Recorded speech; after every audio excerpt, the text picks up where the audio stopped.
嫂子这个贤惠的女人啊，都下班了，她一个人在这里剥苹果。这个小女孩又在跟她哥哥通话了。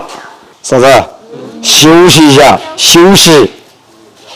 没事，我这几天又没干，我今天第一天了，等你们休息。哦，所以你要多加点班加回来，是不是？我来慢慢没办法，反正我坐着也坐着嘛，这又不累。真的是贤惠的女人，给你点个赞，嫂子。今天晚上再加班加点，加到12点，明天上午应该就只剩那一点点去了。今下午一收了那些，应该到12点，明天中午12点能打包完了。明天终于可以下去加餐了，应该可以4个人下去加餐了哦。哎呀，这个腰就没好过，我现在都急死了，真的。现在又遇到这么个事，回也回不去，然后轩轩呢又因为作业又被老师投诉了。我发现这家伙只听我跟我哥的话，我爸、我妈、珊珊，然后我嫂子的话当面他听，一转眼他就不听了。我前天还在跟珊珊讲，我说轩轩的作业一定要督促好，因为我那里现在停课了嘛。珊珊跟我讲，他说你说他一下他就听一下，你不说他吧，一转眼他有时候带着团子在那里稍微走一下，然后带着贝贝去散下步，那叫又不写作业。我也真的是我现在头大，因为这个事情。打个电话看一下今天作业写完没有。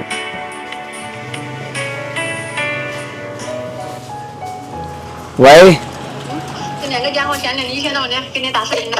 罗一轩，你又被你老师投诉了啊？怎么搞啊？你说我做好，我下次我注意就行了。你老师这个学期因为你的作业已经跟爸爸投诉了10次了啊！罗一轩，你看那个轩轩姐姐多乖了，你要跟人家学习一下了。你真的要把作业写好了啊！读书是为你自己读的。那不是我有办法了。有啥办法？就叫你们那个签数字，叫他把我们带点包下来，给钱给他就是了，叫他去拿。罗一轩，你要好好跟他讲，他好好跟他讲，他是会听的。你不要怕跟他讲。妈妈天天早上在刷牙洗脸的时候，我就在帮妈妈带弟弟。好，你再把作业写好，我就高兴了。我再累我才开心。好了啊，不说了啊，听妈妈话啊。哎呦，看这么好看。2个大神啥时候回家？咱们啥时候回家？现在不是你想回就能回的。哎呀，罗一轩真的搞得头大在这里。他又怎么了？这个学期总共被老师投诉10次了，每次都是不写作业，每次都是不写作业。老师反映给我的就是说不自觉、贪玩。那其实他接受能力挺强的呀，我真的拿着头大在这里，出门都出不了。珊珊的话他又不听。就上次你给我看到他群里的那个老师反馈的那个。那个不算。不算。所以真的要好好教训一下了，不是说教训，要好好的跟他讲。其实我感觉我每次跟他说话，他都答应的很好，很听话呀。但是你一转眼他又不听了呀。他老师怎么说？就是不写作业，没有其他的不良嗜好吧？你知道，他全班就36个学生，他就成为了5个之一，就是基本上每次都有5个站在走廊上面写作业，他就成为了那1/5。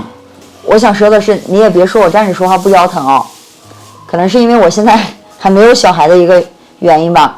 我就觉得孩子，尤其是小孩子，他上幼儿园、上小学，只要他健康快乐的成长，我觉得就可以了呀。作业的话，那老师说了，你就好好跟他讲，没必要天天揪着这个事情吧。朋友们也不要说我，反正我是这么想的，也可能是因为现在自己还没有做母亲。这个事情没有落到自己头上，所以我可能就是理解不了。但我就觉得小孩子，尤其是在上幼儿园、小学的时候，只要他每天开开心心的、健康快乐的长大，然后呢，到初中的时候一点一点的去给他施加压力，是不是我太佛了？老罗，你赞同我的看法吗？没别的，就是没挨的社会的毒打，没吃过苦。你像我小时候，天天就是说，连去河里钓鱼的时间都没有，都要被叫回来，就看着田里那群鸭子。从小就只有一个目标，努力读书，改变命运。你看看罗一轩，每天回来就玩的就是他奶奶也好，他爷爷也好，或者说他爸也好，就根本没有说从这方面去引导他，知道吗？现在都啥社会了？你以为还跟你们那个年代一样啊？那男孩子就是要这样管，你要让他明白一个道理。为什么要读书？为中华崛起而读书，为改变自己的命运而读书。但是他还是个小朋友，他才在上小学，还是小学2年级。我上小学2年级的时候啥也不懂。其实我当时跟你的想法一样，我觉得只要他小学的学的最基础的东西，然后健康快乐的长大，初中、高中再去拼。我当时我也这样想的，但是好多朋友在评论底下说，1年级、2年级、3年级都这么差，你以后怎么努力？但是我记得哈，反正我现在是对1、2年级没有什么概念。我记得我那个时候就是跟着一群女孩子踢毽子啊、跳皮筋啊。他不是说他不努力，他不认真，他是其实你跟他指出来之后，他那个错误他能很快改正，但是他就是写完作业之后，他题目他从不检查，他就直接拿给我检查，结果错误最起码有30%，然后要么就是直接不写。这样看来也不是说他学习怎么差，他是没有那个主动性，对吧？他没有这个积极性。对，不积极。还有一个，他比较毛糙。你跟他说的时候，他就应付你，好，我知道了，姑姑，好的。但是转过眼，又不一样，又去前面的错误，后面又接着继续犯。所以我觉得现在就是针对2个问题去引导他，改变他这种习惯，不要一直揪着他学习不好怎么的。就是第一个，就是你要有主动的去学习。现在这个年纪就是开开心心的长大，然后呢认认真真的学习。这个年纪该做的事情就是快乐的成长，认真的对待老师的作业，这就够了。第2个点就是改掉他这个毛毛躁躁的习惯，比如说给他买一个字帖什么练字啊，让他有耐心。不然确实这2点可能如果朋友们指出来，我也觉得这2点如果说不及时的纠正，长大了可能就很难改掉了。因为习惯这个东西啊，一旦养成，它很难改掉的。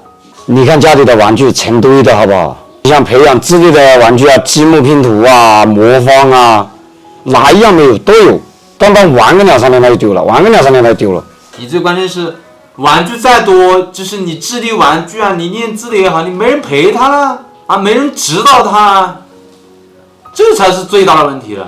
也确实，娘子跟鸭子不可能陪着他，因为他们本身就不懂。